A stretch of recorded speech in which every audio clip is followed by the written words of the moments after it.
So in this video, I'm going to show you a few techniques of how to use a ferro rod, whether it's a big one or a small one.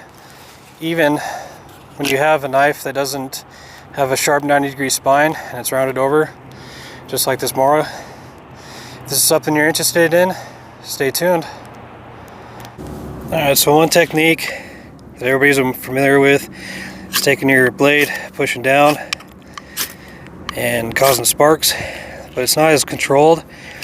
If you put it down like this, right over your piece that you want to catch on fire, and you pull it back, as you can see, it's a lot easier. The second way is to put your knife down directly over where you want to have the fire. As you can see, it starts. If you're going to do this method, just be careful, because depending on how you're doing it, how long you keep your blade there, it can mess up the temper on your blade. So just be extra careful you use this method, but it is another option that you have. And the Caramount video that I learned this from, I'll set the link in the description down below for that video, because it has a lot of other useful information involved.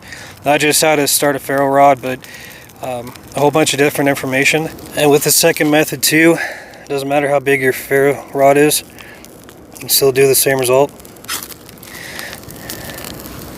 Alright, the last little trick of the trade. I just got the Mora little FIRESTEEL. And with this tip, or this way of doing so, you take the tip of it and you put your thumb just like that. There you have it. The one thing you want to be careful about though is with this last tip is it is going to be close to your fingers, the sharp point, so use extra caution when you're doing this technique, but it does work. And I got to hand it to Paul Kirtley. Put a link in the description down below for his website where I learned this trick from, and he's the only person that I've ever seen to actually do it this way. Now let's go over a few options that you have of what you can use to start a fire with your ferro rod. Number one, of course, birch bark, if you have it in your area, which unfortunately I do not, so I can't really demonstrate that one, but I'll leave a link in the description down below with Paul Kirtley. He does a fascinating video of how to ignite birch bark with a ferro rod, nice and easy, especially with the third technique that I showed you with the Mora. Another one that you have is the dust that you collect from fat wood when you scrape it off with a sharp 90-degree spine. You can strike it up that way.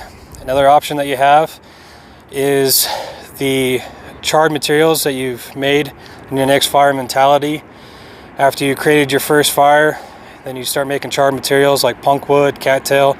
I got a link in the description down below. I won't bore you with that, but that's another option you have.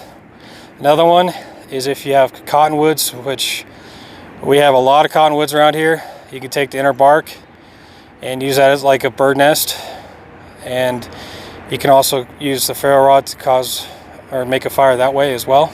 Well, I hope you enjoyed this video of how to use a ferro rod, different techniques, as well as different options that you have to create a fire using a ferro rod. If you did like this video, give it a thumbs up. If you like further content like this, be sure to subscribe. And as always, take care, stay safe. See you next time.